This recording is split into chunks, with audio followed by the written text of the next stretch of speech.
کتنے لوگ تھے جو ہمارے ساتھ چلتے ہوتے تھے؟ آپ ذرا اپنے ذہن پہ زور دیں.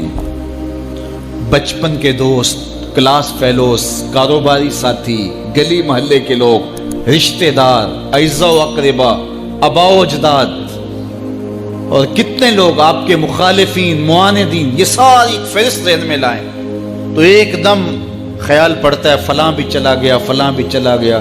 کوئی سال کے بعد اچانک کوئی بات یاد آتی ہے تو یاد آ جاتا ہے، کوئی 6 ماہ کے بعد یاد آتا ہے.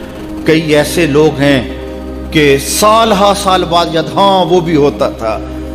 مٹی کا رزق بن گئے، قصہ پارینہ بن گئے. کہانی تو اتنی سی ہے نا، جو اکڑ اکڑ کے چلتے تھے آج وہ مٹی کا رزق بن گئے ہیں. جو اپنے بدن پہ چٹکی مٹی بھی نہیں پڑنے دیتے تھے آج ان کے کفن بھی تار تار ہو گئے. حضرت غوث اعظم فرماتے ہیں قبرستانوں میں جا کے دیکھو کیسے کیسے حسینوں کی مٹی خراب ہو رہی ہے. اللہ اکبر. بدن خاک میں مل گئے، ہڈیاں چور چور ہو گئی، ریزہ ریزہ ہو گئی. قبروں کے نشان بھی مٹ گئے، کتبے بھی ٹوٹ گئے.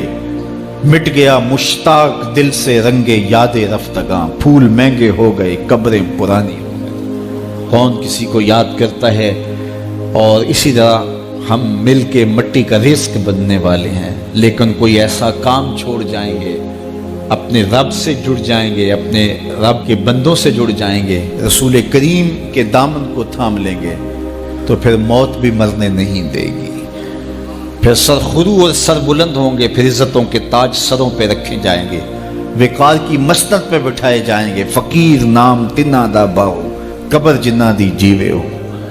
پھر قبروں پہ بھی چراغاں ہوگا جب ہم ان سے جڑ جائیں گے. تو یہ مختصر زندگی کی تمام تر لطافتوں کے حصول کے ساتھ گزرنی چاہیے. کتنے نوجوان ہیں جنہوں نے اپنی توبہ کو مؤخر کیا تھا بڑھاپے کے لیے، اور آج قبرستانوں میں دفن ہیں.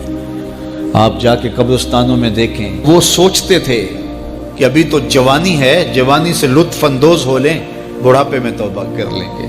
لیکن بڑھاپا نہیں آیا، موت آ گئی.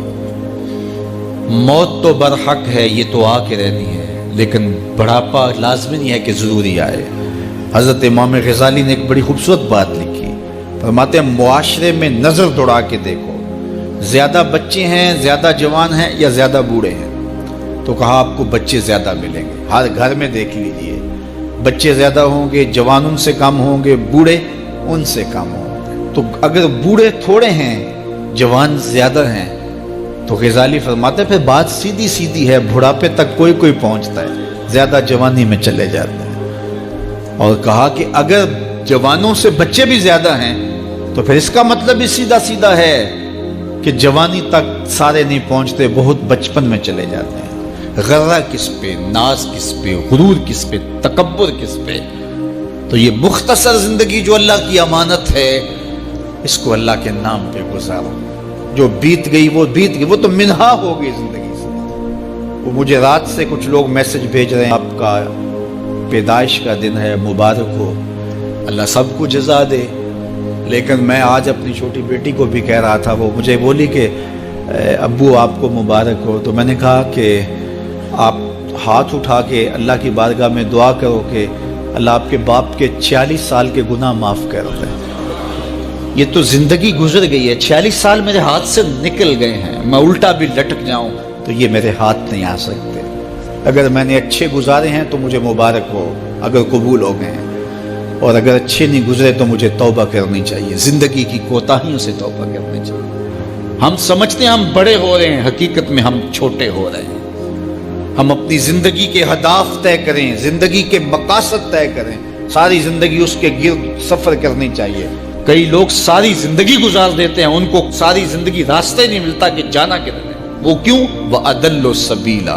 اللہ فرماتا وہ بھٹکے ہوئے مسافر ہوتے ہیں. اللہ سے راستہ مانگو، آہستہ چلو، لیکن منزل کا تعین کر کے بڑھو. بڑھتے رہو، منزل تمہارا استقبال کرے گی. آج مشکل ہے تو کل آسانیاں ہوں گی. تو یہ زندگی تیزی کے ساتھ کٹ رہی ہے. لمحہ لمحہ میں اور آپ موت کے قریب ہو رہے ہیں. قبل اس سے کہ وہ وقت آئے کوئی حجت باقی نہ رہے، مجھے اور آپ کو اپنی آخرت کی تیاری کی کوشش کرنی چاہیے.